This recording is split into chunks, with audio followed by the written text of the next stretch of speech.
Ciyəri sizə sevdirəcək çox möhtəşəm bir üsul deyəcəm. Öncə quyruğu lay-lay doğrayırıq.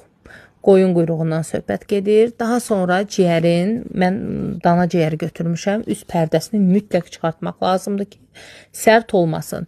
Ondan sonra ciyəri də nazik deyənə ki, barmaq qalınlığında doğrayıram. Ciyərləri əvvəlcədən yumuşam, tərtəmiz, suyu axıbdır. Daha sonra tavaya quyruğu əlavə edirəm, quyruq yağını buraxır. Ondan sonra ciyəri gür xodda bişirirəm, o yüz bu yüz, quyruq yağında. Sonra həmin quyruqları da tavaya yerləşdirirəm. Ən sonda ciyərə duz vurdum, ondan sonra turşu. İlahi, bu bilirsiniz nədir qızlar, kabab nədir bunun yanında, heç nə.